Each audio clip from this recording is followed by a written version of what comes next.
And what the hell am I looking at is probably something you're wondering while looking at this video that has a lot of green, a lot of lines, a lot of dots, and arrows in there. This is some debug information that you can, there is other debug information that you can use, in this case FFmpeg, to explore how the very popular h.264 codec actually encodes information. And because I can pull this information out, and because I think it's interesting and worth sharing, I decided to do that. So what we are looking at here is the combination of visualized QP values, visualized macro block, and motion vectors, all together without the base video. The base video is actually the Big Buck Bunny video, but I'm also going to use a video later on that I made that it will very well show how motion vectors and such work. So this was everything, which is more than you can probably understand right now. So let's move on to the next one. So what we're looking at now, it looks like it's mostly just green, but then we start getting some stripes in there.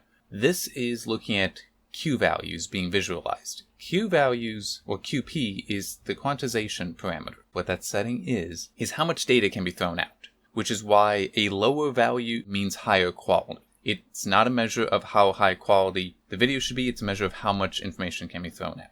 I will typically see recommendations of in the 18 to 22 range for something related to Q that I'll get to in just a moment. That's where you want to be. That's visually lossless. So it's throwing out some information to give you better compression, but it will not compromise what you're looking at. And what we're seeing here with the striping and such is that not everything in a single frame is compressed identically. There are going to be places where more information is thrown out than others. Now, what I use more than Q, I basically never use Q, is CRF, which stands for constant rate factor, which, to help explain with Q, it's throwing out some information. The amount it's throwing out, though, is not directly applicable to bitrate, as my understanding is. So it's not like I'm raising the Q value, so I'm going to be getting a lower bitrate. That is true, but it's not like a Q value of 30 equates to a bitrate of, say, 3 megabit. That it doesn't work that way. It's more abstract. So it's just, it'll throw out however much information to get to that quality. So if that means it puts you to 3 megabit, that's fine. If it means you go to 30 megabit, it all depends on what is being encoded. What CRF does is it will actually vary the Q value. And it does so by taking into account what are called psychovisuals.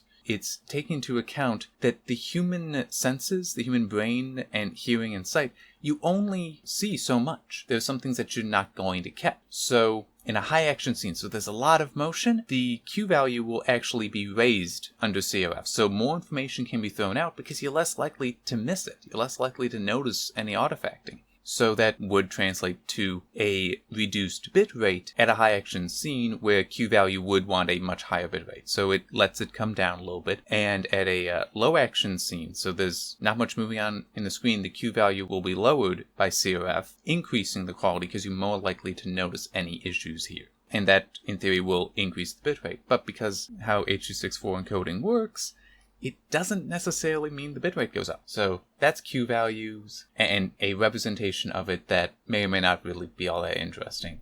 Now what we're looking at are macro blocks, which this is really at the core of all the MPEG encoding systems. And probably even more than that, but it's definitely used in h.264, which is a subpart, it's part 10 specifically, because I hope I'm remembering correctly, of the MPEG-4 specification. What macro blocks are is you take a frame and you're cutting it up into smaller pieces. h.264 has a limit of 16 by 16. So all the blocks are 16 by 16, and then within that you are seeing lines on the screen. That's because those 16 by 16 blocks will be broken down into as small as 8 by 8 or 4 by 4. That can be changed depending on your encoder settings.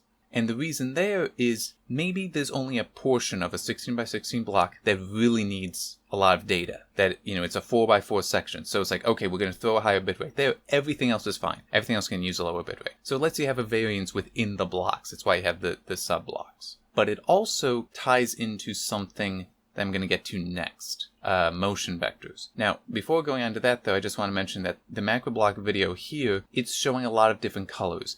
I don't actually know what all the colors mean. I don't remember what they all mean.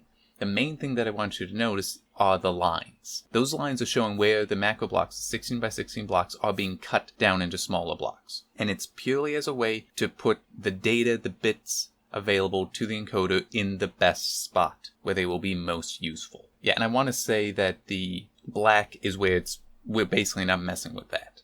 So it's lossless compared to the iframe that comes from. I think that's right, I'm not sure. That would make sense considering it's mainly background, which isn't going to change too much. Moving on to motion vectors. Oh wait, no, this is macro block again, but for the video that I made, which is just, I made in Marvel Heroes, which it was just so useful to use because, hey, it's a single character there. When it moves, the camera moves with it. So we can see how, like a lot of the frame, it's black. There's nothing changing there from the iframe. Now I'll explain what iframes are in the motion vector segment where that makes the most sense. But we're seeing, once they start moving the character, suddenly everywhere has lines because everything is moving and it's trying to, break it up to best capture the data in there, but also does connect into the motion vectors. So let's get to that. So it's largely just a grid here. That's it. And then suddenly we see a burst of lines, a burst of arrows. What motion vectors are is that they really, really are clever. They take advantage of the fact that, the encoder itself, the larger encoder, takes advantage of the fact that typically things don't just appear and disappear on a screen in any given scene. Instead, they move. So in this case, when my character moves, you see the background moving, but where the character is, because that in the game, relative to the camera, isn't moving. It's dark there. You just see the dots. You don't see any of the arrows indicating direction of movement. So because everything else is moving, what the motion vectors are doing is that saying, hey, those macro blocks, just move it this way. Just move it in this direction, and so far, we don't need to do any new encoding. Just we're referencing this thing that's already encoded in what is called the iframe, the image frame, which there's one every 250 frames. That can be changed, but typically 250 frames. So that's a frame that for the group of pictures, the GOP, that's what's being referenced by the P frames, which are predictive frames.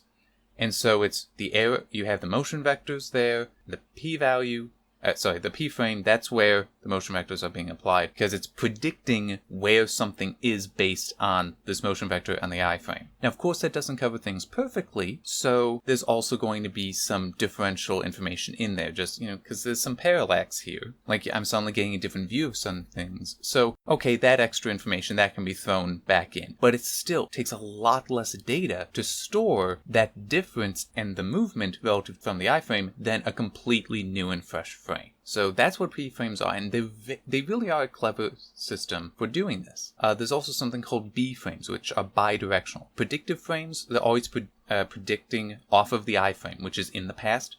B-frames, bidirectional, actually can predict off of P-frames in the future. So if you're using B-frames, the encoder or decoder, doesn't matter which, it's just, are you playing back a video or are you, making the video? You have to have so much look ahead. You have to be able to see that the frame's coming up, and most modern players are going to be capable of that because AVC is old enough. So and this right here actually, this has because of the preset I used for making this video, you'll notice none of the macro blocks are being broken down. These are all 16 by 16 blocks. And that's just because it's disabled. I was using the ultra fast preset here. The super fast preset for h.264 also does not show them, but that's because it's only the iframe that gets broken down that way. All the P frames and B frames, they are stuck at 16. So now we're looking at a different preset, the faster preset. I could have picked other ones, but this does in fact show the lines of the macro blocks, because I did set it up so that both macro block and motion vectors are together, but I removed the color from the macro block. Right now, I don't care about that. I'm just trying to show how you can see that certain macro blocks are being cut up. So you're seeing some where the 16 by 16 is becoming 4 8 by 8s, and you're also seeing some it looks like going down to 4 by 4 even. And now there's so many more arrows on the screen because each one of those smaller blocks, those also have a motion vector to them. So an 8 by 8 has to move as well, and that takes another arrow. It's like a 16 by 16 block moving is 1 arrow. 4 8 by 8s in there, that takes 4 arrows, and so on. Something else I want to mention is that another difference between the presets. Some of the presets used a diamond system for the motion vectors. Some use hex, and then there's other things that can be used that you'll see if you read up on what the parameters are. So there's DIA for diamond, hex for hexagon, because I'm pretty sure that's what it is. UMH, I don't remember what that stands for, and Tessa. And I think there's 1 or 2 others out there. What those are, when the encoder first guesses what motion vector to use, it's not necessarily correct.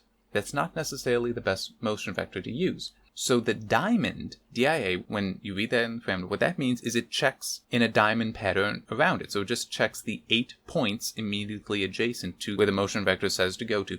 It checks all those to see, okay, are any of these better? If one is, then it'll go to that one and do another check with the diamond. And it'll do that until it's like, okay, we have a point where nothing around it is better. And then that's what it uses. With the other patterns, though, it checks more points. So it is more likely to find that optimal motion vector. This takes more time to do, so it slows down encoding, but the result is at least a more accurate and more efficiently encoded video. Because if the motion vector is the most accurate, then you, in theory, will need less data to describe any difference that needs to be applied to that macro block. And that's everything I got here. I think I've talked enough.